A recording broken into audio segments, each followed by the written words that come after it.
Hello Capricorn, welcome to the Plaid Sheep Oracle. For this round of readings, I've been pulling a card from the Archeo deck, which is a deck of archetypes, although they're not the usual list. Although yours does come up, and this card came up for Libra, but it's coming up differently now. So we have the Sage.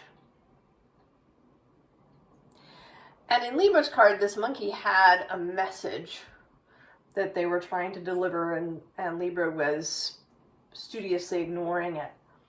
But for you, this monkey is the monkey mind. And you have been you've been working really hard to keep the monkey mind down, to, maybe keep to a schedule, keep to a routine, keep to a method, to control your mind, perhaps.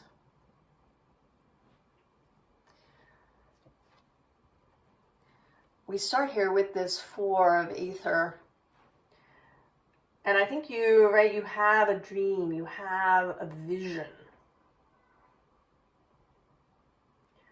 that you want to create. And it's sort of, we start here with this Five of Fungi, the Five of Pentacles, this and I think this is where you have been, right? Perhaps you haven't, you had actual lack. Maybe you've been isolated, or, you've moved from one friend group and haven't found another, right? In some way, or maybe in all ways, there is lack and isolation, loss, perhaps, too. But then we have the Knight of Pentacles and Judgment. And so, that you are going to, just turn everything around. If you keep to this routine, if you keep your mind on the task, if you remain in this sage mode, then you will reach the King of Fungi on the other end, right? To make this transition.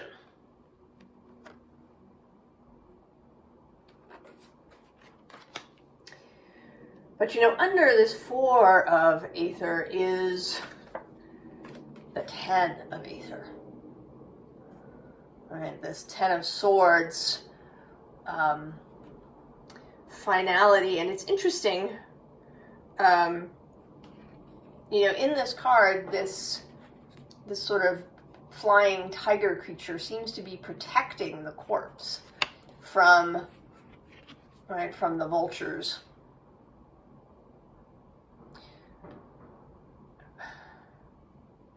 And I feel like, there's something that you've been protecting, something that was meant to die, but you've kind of been holding on to the corpse. The bottom of this deck is Temperance. And this is an interesting Temperance. When I first pulled her out, from under the deck to see today, she seemed apathetic, disinterested, or actually uninterested, I should say. Kind of like she really didn't want to be there. Right? Like somebody sort of shoved her on from off stage to do her bit.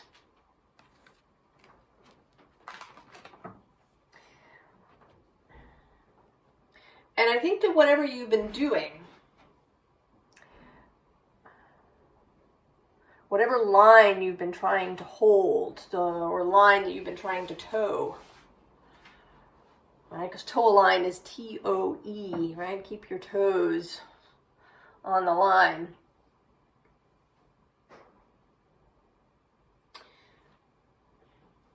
That it's not working out for you. Because we have here the Knight of Stones, the Knight of Pentacles, who's usually kind of the steady, dependable, reliable, get there eventually knight. And here he's sort of bucking. He's kicking. And below him is this Two of Bows, all fire. And at the bottom of the deck is the Green Man. The Emperor in this deck, but, you know, unlike the usual Emperor. The Green Man, the Jack in the Green, the Viriditas of life. And here coming through kind of like a magician character, actually. Right? Making this potion in his cauldron. And he kind of has all the tools, right? He has the wand in his hand. He's got this horn, which could be air. There's fire and water. So he has a very magician-like aspect in this deck. And this deck actually doesn't have a magician. The magician is the shaman.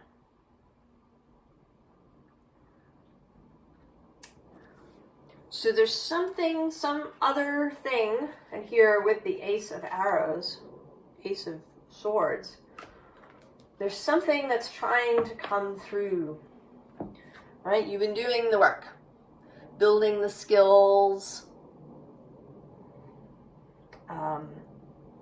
doing the meditations, maybe learning about, you know, different spiritual traditions. Maybe you've been learning astrology. Maybe you've been, or maybe this is really, maybe this is much more practical. Maybe this isn't a spiritual reading. I mean, it sort of feels that way with the Sage. But the card actually at the bottom of this deck is the Duende, which is about, right, the emotional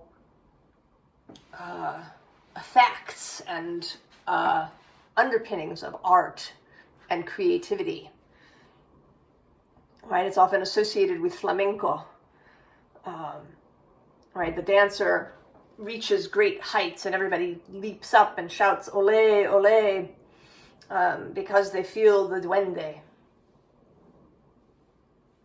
So there may be something here too about a creative project. Something that you're wanting to build in your life, to go from not having it to being this king of earth. But whatever it is, you've been doing the work, the Eight of Pentacles work.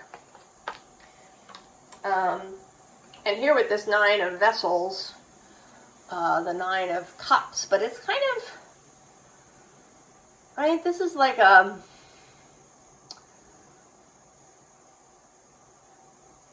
desire to be enlightened, to feel that way. You know, maybe to be doing all the meditation or some creative practice that you do. But it also has today this sense of work, of doing, of, you know, the scheduled thing. And then we get the Four of Swords again. But this time, right, this isn't, you know, here there's this, right, this envisioning, dream-like quality. Right, this dream that you have. But this doesn't really look that comfortable. Right, you're pinned to the ground by the arrows, kind of. or between them. It doesn't, right? It looks as if you've collapsed here. That there's just been too much. And this butterfly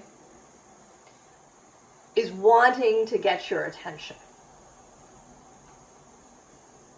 So here, I mean, like Libra, there is this call for attention, but here it's the butterfly, right? Not the monkey mind. I sort of feel like this is self-criticism that's coming forward.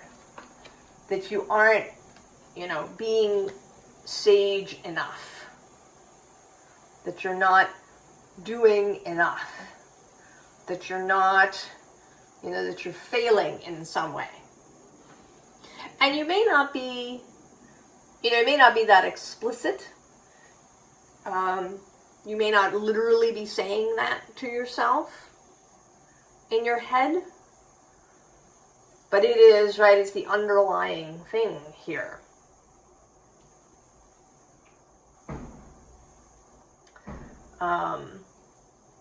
This, sticking to the schedule. And I think what the butterfly is trying to draw your attention to is this card. Which the Five of Vessels, normally the Five of Cups is about disappointment, but in this deck it's ecstasy.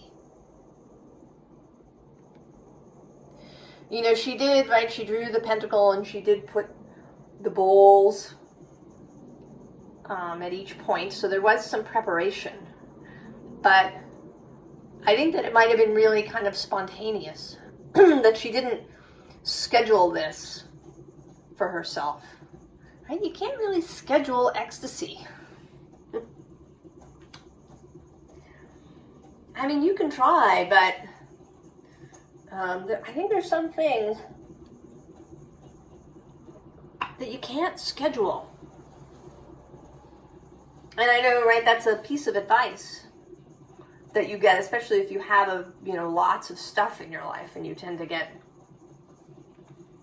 carried away, right? You should schedule time for your meditation. You should schedule, time to go for a walk or, do whatever it is. But I feel like, right, when something is scheduled, there's a level of expectation.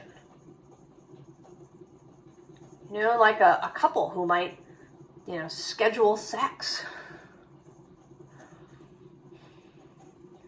And then there would be a high expectation. Right? We've scheduled it, we've blocked off this time, so we have to do it right.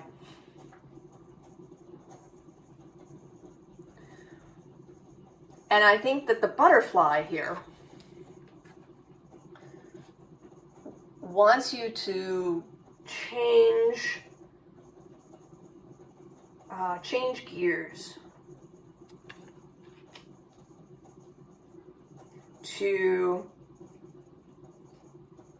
To change how you're seeing things. Here we have this to the moon and back. And it feels, right, it feels really like longing. You're staring at this result that you want. And it's not coming, it's not happening, it doesn't seem to matter. How often you show up at the drawing board or how many times you meditate or say your affirmations or do whatever it is. It's not coming. Nothing seems to be changing. And the bottom of the deck is, right, stranded.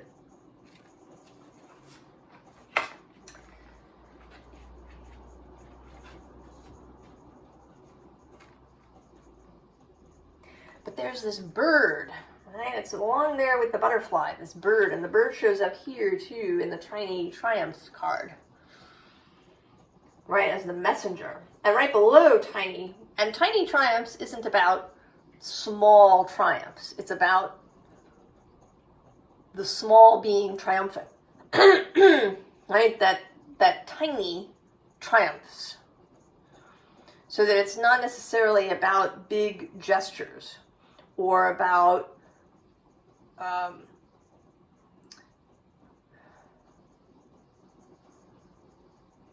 you know, doing all the things. Below that is abracadabra.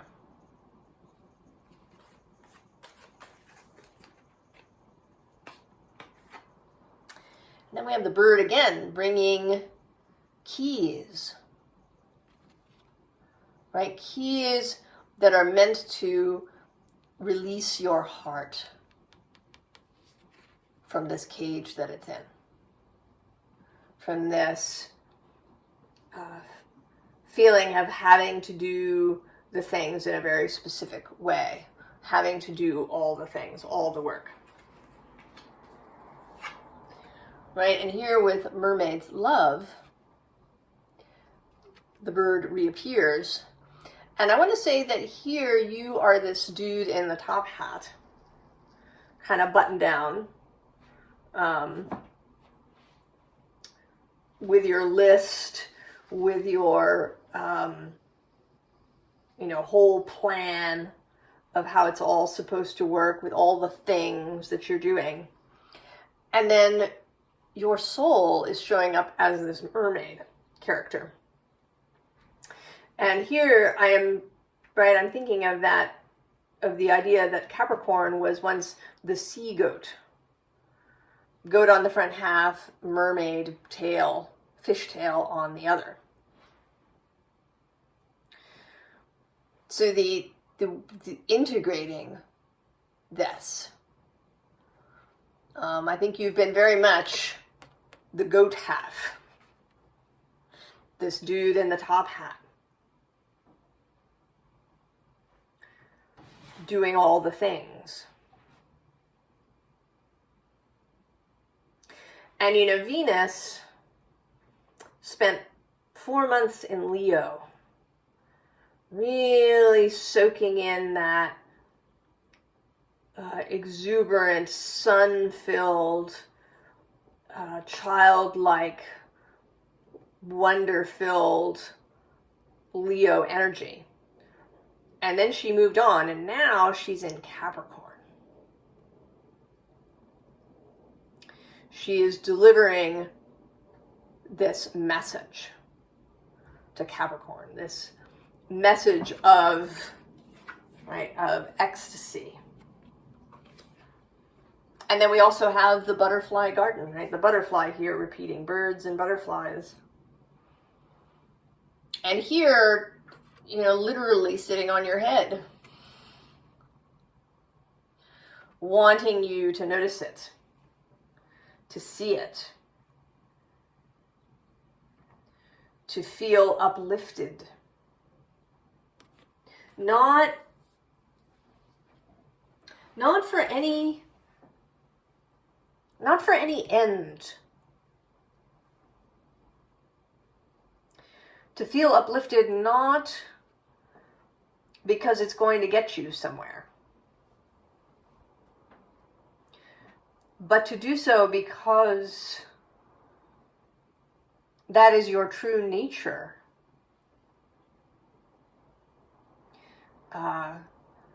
That is your great possibility.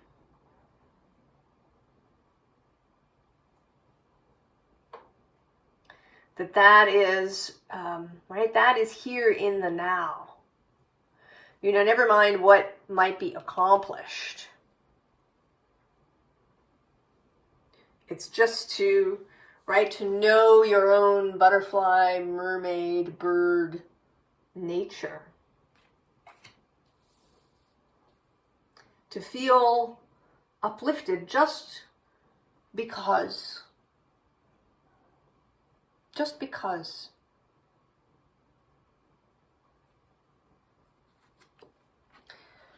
And so we have the Six of Swords. And this is, I don't know, it's sort of it's a softer feeling thing somehow than this, right? This feels like it really feels like, oh, I had right enlightenment. Right? There's an expectation, a goal here. Reaching the heights. And this feels softer today than that.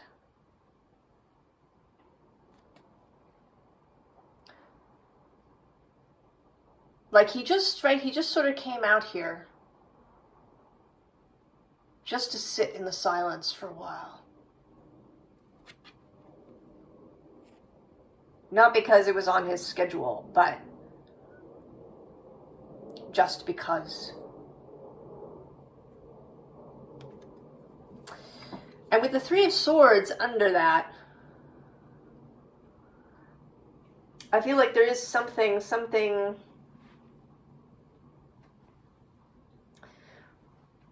some aspect of grief or of,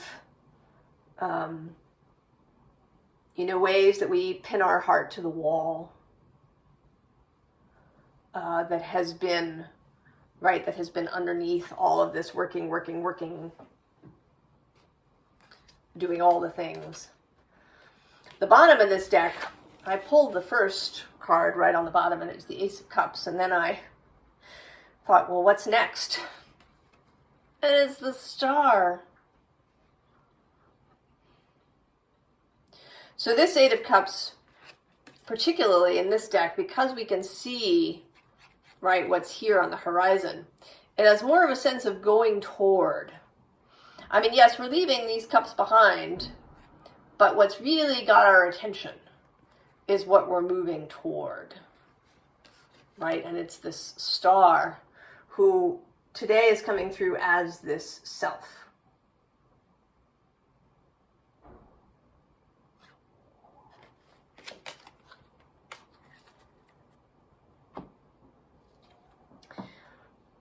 And then this, right, this different perspective, this new way of looking at things that's less confined and less rigid. And I want to say here that it may be that you think that you have gotten less confined, that you've really been, doing all the things to be more spontaneous.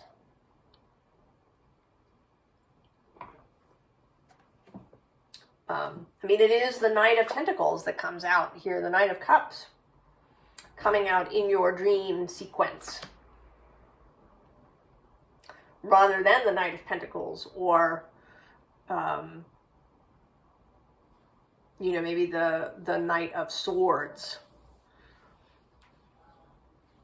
with lots of mental energy. It is, right, you are paying attention to how you feel. And I think that that's maybe why this is coming through.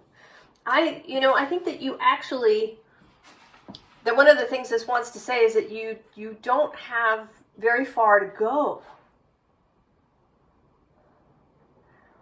That it's just a step away, or a few steps from where you've been. That this is not, a message that you have to, like, completely overthrow your mind. Right? Because we have the Princess of Staves, the Page of Wands.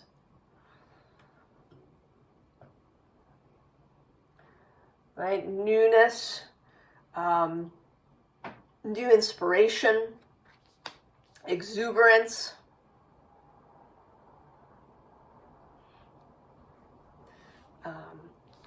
And I am seeing right here that this may be Venus in having brought Leo's message, right? There's this sort of kind of smiling lion here. And then the Prince of Cups repeats that you are learning, you really are learning to feel your way. This is not some kind of giant chasm that has to be crossed.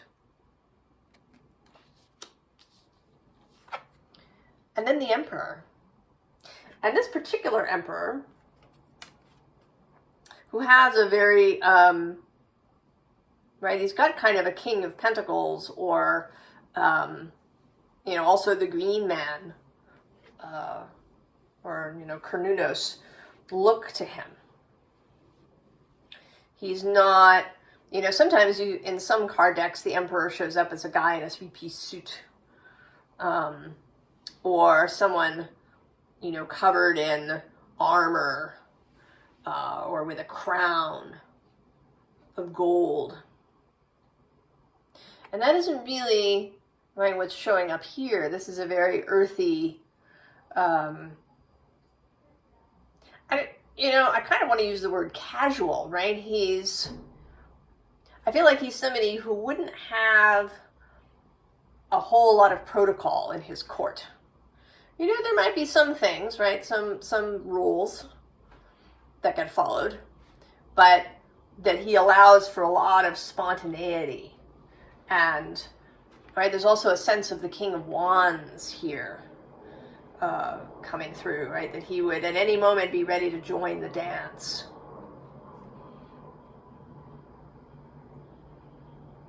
All right, that, you know, he's got these Aries rams, that fiery energy.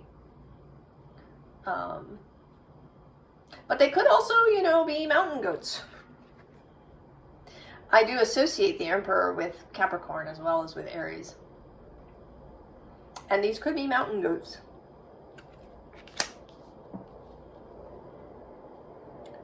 Advice. Ace of Pentacles. The new. And here, found perhaps in an unexpected place. Right? There's all these lizard beings crawling all over it. It's, you know, it might be, right, a pentacle that you find in the forest. Right? There's a suggestion of the green man here in the middle. And below him is the Queen of Swords. But she's, right, she is releasing the butterflies. And then actually we have the Nine of Cups repeating. But here with this mer person.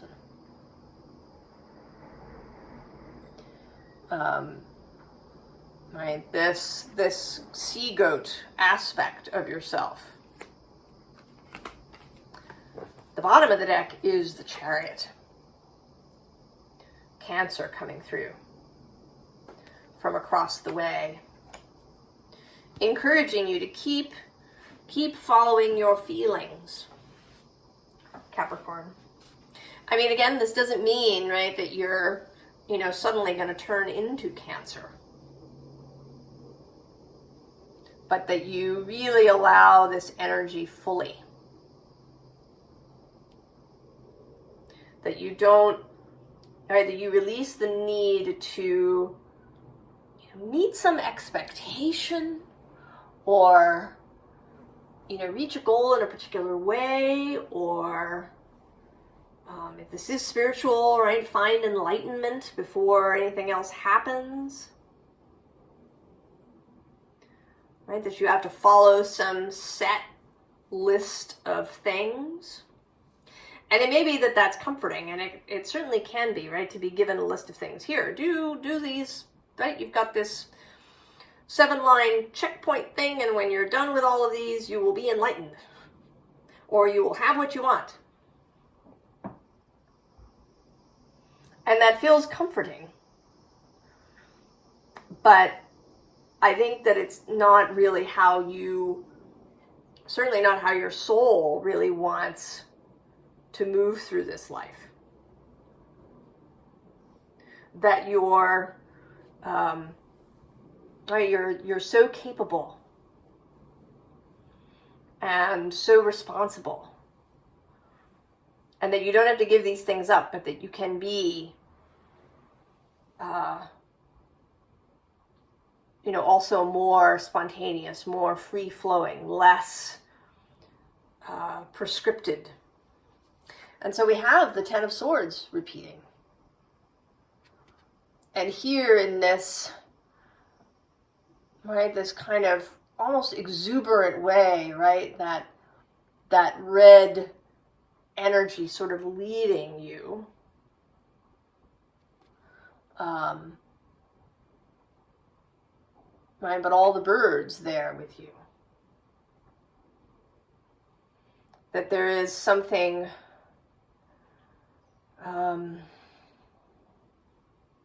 there, right? This feels like it could be ecstatic.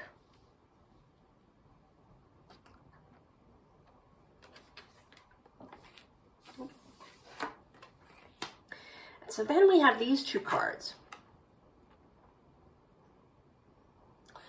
We have the Empress, again with the butterflies. And it's like she's making this butterfly portal.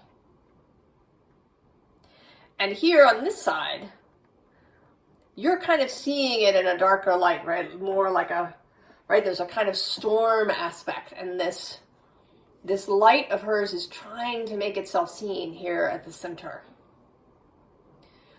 And I think you've been feeling anxiety about this, and it can be difficult. The arrival of the ecstasy can be frightening. It can be frightening to encounter ecstatic energy. It can be anxiety-inducing.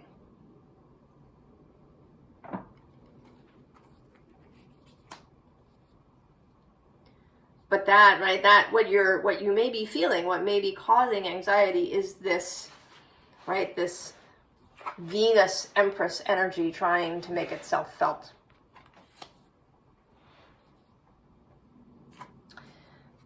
Then the Two of Swords, which for me, this particular Two of Swords is, right, the warrior getting ready to go, to choose their particular battle and their way that they're going, and to move forward with the heart as an integral part.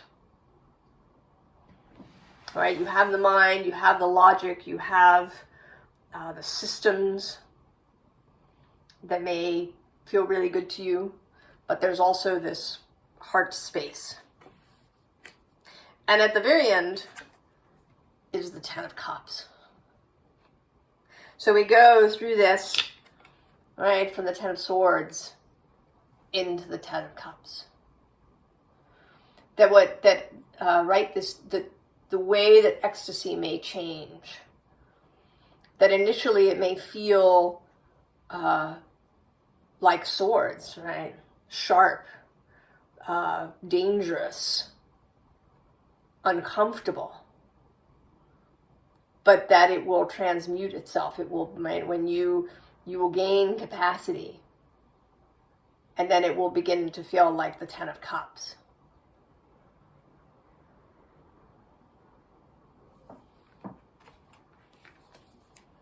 All right, this is the Duende. I'm actually going to read from the book about the Duende. I feel somehow that it is more important in this context even than this sage that you are attempting to uphold. The Duende is a spirit of the deepest creativity, a silent sound, a struggle that surges up from the soles of our feet. It is of blood, ancient culture, and action, and it calls us out. Without it, our artistic works will be tepid and superficial, yet with it our nerve endings become exposed and raw. It comes with full force or not at all, burning through us, searing away our resistance. The Duende fires us with a power far beyond our normal capacity for expression, making us an outlet of profound art and music. Both primitive and highly sophisticated, its presence sets alight the core of our potential. It is the passionate specter of the earth, a hobgoblin muse demanding that we open ourselves to all possibilities. With guttural song summoned from the caves of our souls, it accepts no lies. The Duende is nearby, a pregnant and overwhelming power that is life, fate, and the consummation of risk and knowledge. It is not a mere concept, but a very real presence, made visible. It's huge, potent, patient, and less tolerant than anything the human will can grasp. It is a bittersweet bliss that will infiltrate the bloodstream like a toxin. It is life loved and lived with the greatest of passion. But if that love is lost, the duende leaves us with an inconsolable grief. So this, right, this is the fear and it is the risk. But I would say, Capricorn, that I don't think you have to be afraid. I think that even if one expression of the duende goes away, that there is always another. This, right, this universal source energy of creativity and love and faith and joy and ecstasy is eternal.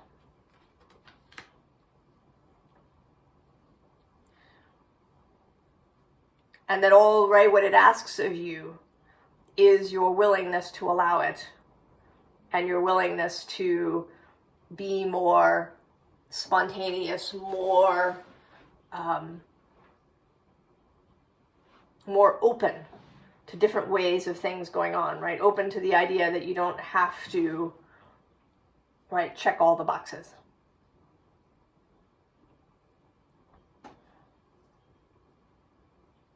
I wish you all the very, very best, Capricorn. I hope that this was helpful to you. And that if you were feeling badly in some way, that you feel better. I'll see you next time. So long.